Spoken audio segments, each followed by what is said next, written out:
ಸ್ನೇಹಿತರೆ, ಎಲ್ಲರಿಗೂ ನಮಸ್ಕಾರ. ಸೊ ನಾನು ಮೊದಲನೇದಾಗಿ ನಿಮ್ಗೆ ಹೇಳೋದೇನೆಂದರೆ, ಸೊ ಈ ಮಾರ್ಕೆಟಲ್ಲಿ ಪ್ಯಾನಿಕ್ ಆಗೋದು ಬೇಡ. ಸೊ ಒಂದೊಂದಾಗಿ ನಾವು ಮಾರ್ಕೆಟಲ್ಲಿ ಏನು ನಡೀತಾ ಇದೆ ಅರ್ಥ ಮಾಡ್ತಾ ಹೋಗೋಣ. ಓಕೆ, ಸೊ ನೀವು ನೋಡ್ಬೋದು ಡೌ ಜೋನ್ಸ್ ಈ ಚಾರ್ಟನ್ನು ನಾನು ಏನು ಹಾಕಿದ್ದೀನಲ್ಲ, ಇದು ಡೌ ಜೋನ್ಸ್ ಚಾರ್ಟು. ಸೊ ಫ್ರೈಡೇ ದಿನ ಮಾರ್ಕೆಟಲ್ಲಿ ಎಷ್ಟು ಕರೆಕ್ಷನ್ ಆಗಿದೆ ಅಂದರೆ 5.5% ಕರೆಕ್ಷನ್ ಆಗಿದೆ. ಹತ್ತತ್ರ 2200 ಪ್ಲಸ್ ಪಾಯಿಂಟ್ಸ್ ಏನಾಗಿದೆ, ಕರೆಕ್ಷನ್ ಆಗಿದೆ. ಸೊ ಏನಕ್ಕೆ ಅಂತ ನಿಮ್ಗೆಲ್ಲ ಗೊತ್ತು, ನಾನು ಅದನ್ನು ಎಕ್ಸ್ಪ್ಲೇನ್ ಮಾಡೋಕ್ಕೆ ಹೋಗಲ್ಲ. ಸೊ ಟಾರಿಫು ಅದು ಇದು ಅಂತ ನಡೀತಾ ಇದೆ. ಸೊ ಅದಕ್ಕೋಸ್ಕರ ಮಾರ್ಕೆಟ್ ಏನಾಗ್ತಾ ಇದೆ ಅಂದರೆ ಕೆಳಗಡೆ ಹೋಗ್ತಾ ಇದೆ. ಸೊ ಇವಾಗ ಅಮೇರಿಕನ್ ಮಾರ್ಕೆಟು ಈ ರೀತಿ ಇದ್ರೆ ನಮ್ಮ ಇಂಡಿಯನ್ ಮಾರ್ಕೆಟ್ ಮೇಲೆ ಹೇಗಾಗ್ಬೋದು ಆ ಇಂಪ್ಯಾಕ್ಟ್ ಕೂಡ ನೋಡೋಣ ನಾವು. ಓಕೆ, ಸೊ ನೆಕ್ಸ್ಟು ಏನು ನೋಡೋಣ ಅಂದರೆ, ಸೊ ಅಮೇರಿಕಾದಲ್ಲಿ ಬೇರೆ ಬೇರೆ ಮಾರ್ಕೆಟ್ ಇದೆ. ಓಕೆ, ಒಂದು S&P 500, ಸೊ ನಮ್ಮಲ್ಲಿ ನಿಫ್ಟಿ, ಸೆನ್ಸೆಕ್ಸ್, ಬ್ಯಾಂಕ್ ನಿಫ್ಟಿ ಇದೆ ಅಲ್ವಾ. ಸೊ ಈ ರೀತಿ ಅಮೆರಿಕಾದಲ್ಲಿ ಡೌ ಜೋನ್ಸ್ ಇದೆ, S&P 500 ಇದೆ, ನ್ಯಾಸ್ಡ್ಯಾಕ್ ಇದೆ, ರೆಸಲ್ ಇದೆ, ಕಾಂಪೋಸಿಟ್ ಇದೆ. ಸೊ ಈ ಇವುಗಳನ್ನ ನೋಡೋದಾದ್ರೆ, ಸೊ ಇವಾಗ ನೋಡಿ S&P 500 ಅಂದರೆ ನಮ್ಮಲ್ಲಿ IT ಸ್ಟಾಕ್ಸ್ ಏನಿದೆ ಅಲ್ವಾ, ಆ ರೀತಿ S&P 500. ಸೊ ನೋಡಿ ಇಲ್ಲಿ ಯಾವ ರೀತಿ ಕೆಳಗಡೆ ಇದೆ ಅಂದರೆ 5.97, ಹತ್ತತ್ರ 6 ಪಾಯಿಂಟ್ಸು. ಆಮೇಲೆ ನ್ಯಾಸ್ಡ್ಯಾಕ್ ನೋಡ್ಬೋದು, ಅದು ಆಲ್ಮೋಸ್ಟ್ 6 ಪಾಯಿಂಟು. ಓಕೆ, ರೆಸಲ್ ನೋಡ್ಬೋದು 4.37. ಆಮೇಲೆ ನೋಡಿ ಕಾಂಪೋಸಿಟ್ ಅಂತೂ ಕೇಳೋ ಆಗಿಲ್ಲ, ಇದು ಎಷ್ಟಿದೆ ಅಂದರೆ 6.12% ಇದೆ. ಸೊ ಈ ರೀತಿ ಮಾರ್ಕೆಟನ್ನು ಬೀಳೋದನ್ನು ನಾನು ನೋಡಿರೋದು ಕೋವಿಡ್ ಆದಮೇಲೆ. ಓಕೆ, ಅದಕ್ಕಿಂತ ಮುಂಚೆ ಈ ರೀತಿ ಮಾರ್ಕೆಟ್ ಬಿದ್ದಿಲ್ಲ. ಓಕೆ, ಕೋವಿಡಲ್ಲಿ ಏನು ಬಿದ್ದಿದೆ ಅಲ್ವಾ ಮಾರ್ಕೆಟು, ಆ ರೇಂಜಲ್ಲಿ ಬೀಳ್ತಾ ಇದೆ. ಓಕೆ, ಸೊ ಈವನ್ ಕೋವಿಡಲ್ಲೂ ಇಷ್ಟು ಬಿದ್ದಿಲ್ಲ. ಓಕೆ, ಅದಕ್ಕಿಂತ ಸ್ಟ್ರಾಂಗ್ ಆಗಿ ಮಾರ್ಕೆಟ್ ಇವಾಗ ಬೀಳ್ತಾ ಇದೆ. ಕಾರಣ ಏನು ಅನ್ಬೋದು, ಸೊ ಮೊದಲನೇ ದಿನ ಅಮೇರಿಕಾ ಬೇರೆ ದೇಶಗಳ ಮೇಲೆ ಟಾರಿಫನ್ನು ಹಾಕ್ತು. ಓಕೆ, ಆವಾಗ ಇಷ್ಟೊಂದು ಬಿದ್ದಿರಲಿಲ್ಲ. ಬಟ್ ಯಾವಾಗ ಚೀನಾ ಅಮೇರಿಕಾದ ಮೇಲೆ ಅಡಿಷ್ನಲ್ 34%, ಅಂದರೆ 34% ಏನು ಟಾರಿಫನ್ನು ಅಪ್ಲೈ ಮಾಡ್ತಲ್ಲ, ಸೊ ಅಮೇರಿಕಾದಲ್ಲಿ ಪ್ಯಾನಿಕ್ ಸ್ಟಾರ್ಟ್ ಆಯಿತು. ಓಕೆ, ಸೊ ಈ ರೀತಿ ಸ್ಟಾರ್ಟ್ ಆದರೆ, ಫಾರ್ ಎಕ್ಸಾಂಪಲ್ ಇವಾಗ ಮಿಕ್ಕಿದ ದೇಶ ಇದೆ, ಇವಾಗ ಯುರೋಪಿಯನ್ ಯೂನಿಯನ್ ಅನ್ಬೋದು, ವಿಯೆಟ್ನಾಂ ಅನ್ಬೋದು, ಇಂಡಿಯಾ ಅನ್ಬೋದು, okay, China, Mexico, Canada. So ಇವೆಲ್ಲ ಒಗ್ಗೂಡಿ ಸೊ ಅಮೇರಿಕಾದ ಮೇಲೆ ಏನಾದರೂ ಈ ರೆಸಿಪ್ರೊಕಲ್ ಟಾರಿಫ್ ಇವರು ವಾಪಸ್ ಟಾರಿಫ್ ಹಾಕ್ಬಿಟ್ರೆ ಏನಾಗುತ್ತೆ ಅಂದರೆ ಅಮೇರಿಕಾ ಮಾರ್ಕೆಟ್ ತುಂಬ ಕ್ರ್ಯಾಶ್ ಆಗುತ್ತೆ.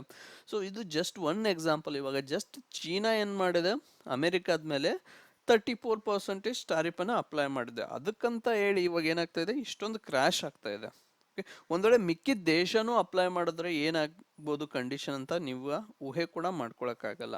ಓಕೆ, ಸೊ ಇದನ್ನು ನಮ್ಮ ಇಂಡಿಯನ್ ಮಾರ್ಕೆಟ್ ಏನು ಮಾಡುತ್ತೆ ಅಂದರೆ ಫಾಲೋ ಮಾಡುತ್ತೆ. ಸೊ ನೋಡೋದಾದ್ರೆ ಸದ್ಯಕ್ಕೆ ನಿಫ್ಟಿ ಅಂದರೆ SGX ನಿಫ್ಟಿ ಅಂದರೆ ನಿಫ್ಟಿಯ ಫ್ಯೂಚರು.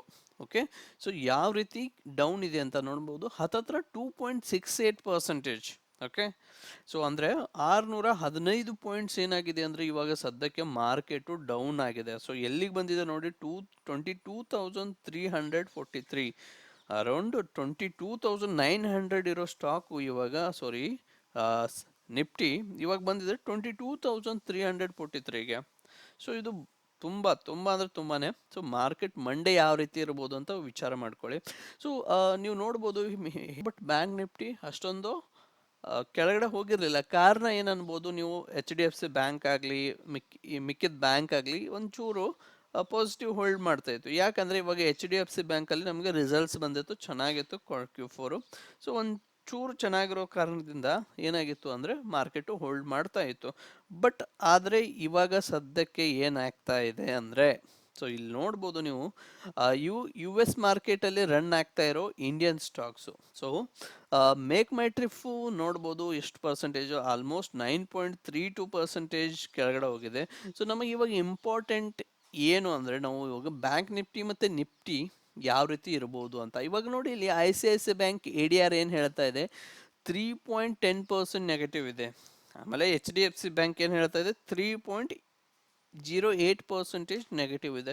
ಸೊ ಇದರ ಅರ್ಥ ನೀವು ಸಿಂಪಲ್ ಆಗಿ ತಿಳ್ಕೊಳ್ಳಿ, ಮಂಡೇ ಮಿನಿಮಮ್ ಆಗಿ ಬ್ಯಾಂಕ್ ನಿಫ್ಟಿ 2% to 3% ನೆಗೆಟಿವ್ ಆಗೇ ಇರುತ್ತೆ. ಓಕೆ, ಸೊ ಇದನ್ನ ಮಂಡೇ ನೋಡೋಣ. ಓಕೆ, ಸೊ ಇವಾಗ ನೋಡ್ಬೋದು ನೀವು ಮೇಕ್ ಮೈ ಟ್ರಿಪ್ ಆಗಲಿ, ಸಿ ಪಿ ಆಗಲಿ, ರಿಲಯನ್ಸ್ ಆಗಲಿ. ನೋಡಿ, ರಿಲಯನ್ಸ್ ಇಂಡಸ್ಟ್ರಿ 7.6% ಅಂದರೆ ಕಡಿಮೆನ? ಇದು ತುಂಬ ಜಾಸ್ತಿ ಫ್ರೆಂಡ್ಸ್ ಇದು. Okay, so doctor Reddy labs ಆಗಲಿ, ವಿಪ್ರೋ ನೋಡಿ, I T stocks. Okay, I T stocks ನೋಡಿ, ಐ ಟಿ ಇವಾಗ Monday minimum I T sector 4% down ಇರುತ್ತೆ. ಓಕೆ, ಇನ್ಫೋಸಿಸ್ ಆಗಲಿ, ಓಕೆ, ಜೂಮ್ಕಾರ್ ನೋಡಿ. ಓಕೆ, ಇವೆಲ್ಲ ನೋಡಿ, I C I C I bank, ಇದನ್ನೆಲ್ಲ ನೋಡಿದ್ರೆ ಏನು ಅನ್ಸುತ್ತೆ ಅಂದ್ರೆ ಮಾರ್ಕೆಟ್ ಮಂಡೇ ತುಂಬ ನೆಗೆಟಿವ್ ಆಗಿರೋ ಚಾನ್ಸಸ್ ತುಂಬ ಇದೆ. ಓಕೆ, ಸೊ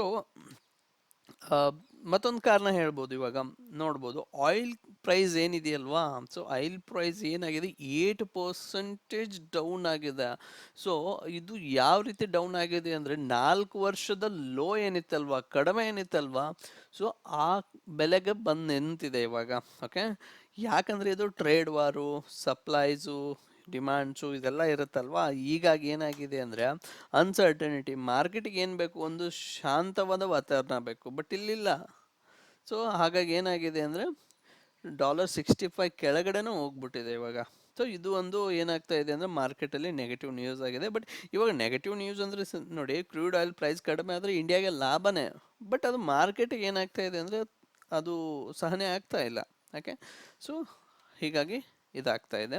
ಸೊ ಇದನ್ನು ಬಿಟ್ಟು ನೋಡೋದಾದ್ರೆ ಗೋಲ್ಡು, ಸಿಲ್ವರು ಮತ್ತು ಪ್ಲಾಟಿನಿಯಂ ಪ್ರೈಸ್ ಏನಾಗಿದೆ ಅಂದರೆ ಗೋಲ್ಡ್ ಹತ್ತತ್ರ 2.5% ಕ್ರ್ಯಾಶ್ ಆಗಿದೆ. ಆಮೇಲೆ ಸಿಲ್ವರ್ ಅಂತೂ ಕೇಳೋ ಹಾಗಿಲ್ಲ, 7.13% ಕ್ರ್ಯಾಶ್ ಆಗಿದೆ. ಪ್ಲಾಟಿನಮ್ ಕೂಡ ಏನಾಗಿದೆ ಅಂದರೆ 2.75% ಏನಾಗಿದೆ, ಕ್ರ್ಯಾಶ್ ಆಗಿದೆ.